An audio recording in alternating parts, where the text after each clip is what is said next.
So now you say that it's a cost-effective way to do this. Should I ask what type of savings one might expect? Is that a fair question, or?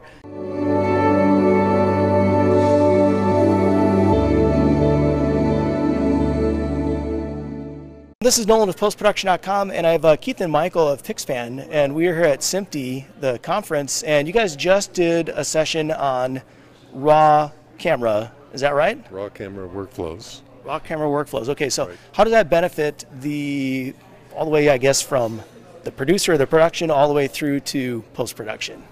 Well, the main benefit is being able to take all of the information off the camera and preserving that all the way through post. And right now, as cameras get to be higher and higher resolution, there's more and more information being produced by the camera. And with the advent of lossless compression of the Bayer pattern, we're able to save all of that information off the camera all the way back into post. Right, right. And so basically what you have is you can shoot in that, the native format, and you have control of all of that in a very cost-effective manner all the way through post-production, so you have the ability to go back if anything should happen, just go back to as it was when you shot it. Right. So actually the size of the data that's being brought across in a compressed Bayer pattern is roughly 6 times smaller than the DI. Oh wow! And that's a lot of data reduction, which allows you to get all of the information rather than resorting to lossy compression and throwing some of that data away. Huh. And Pixspan does bit exact compression, so we take whatever comes out of the camera and we make it smaller. And some people are making a camera choice based on how many bytes are required, for the storage for that particular camera. And we give them the option to go to a camera that has maybe a bigger footprint, and they can compress the frames and therefore, potentially have a quality that's more what they're looking for than what they can afford. Huh. So currently their options are what are their options currently? Right, so they can shoot either in RAW or they can shoot in a highly compressed format like a ProRes, or they can pick a camera that does not support a RAW format and does a lossy compression. Those are basically the main choices. And so with what you guys were talking about in the session today, you're offering them the ability you're saying that your solution is part of those options that they currently have, is that right? Sure. Okay. And is that a software application, or how does that work with the camera and shooting and all that? Yes, it's software. It's software that's run on a standard computer.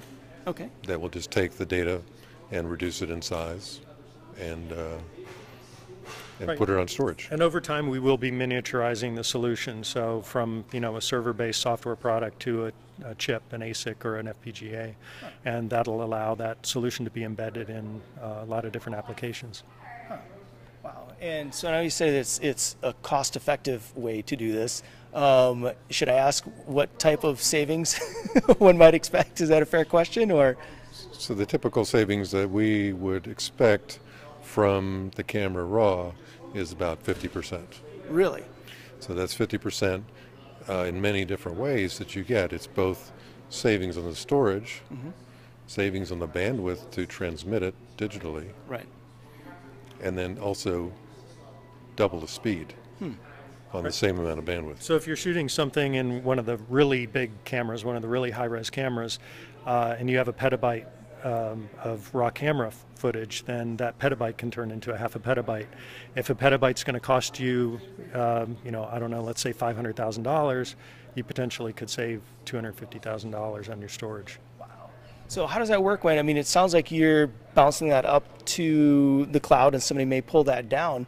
Do they have to have the same software to decode it or decompress it, or how does that work? The same software is the encoder and the decoder, but you're not bouncing it anywhere. You're just putting it directly onto storage, digital storage, and then sending it typically over a landline. Oh, really? Yeah. Wow. Interesting. So where can people find out a little bit more detailed information on this if they want to start to include this into their workflow or just have questions? You can contact us at www.pixspan.com. And that's P-I-X? P-I-X-S-P-A-N. Good. Just for all of you out there who can't spell. Awesome. Well, thank you so much for your time. Really appreciate it. Thank you very much. Enjoy the rest of the event. Great.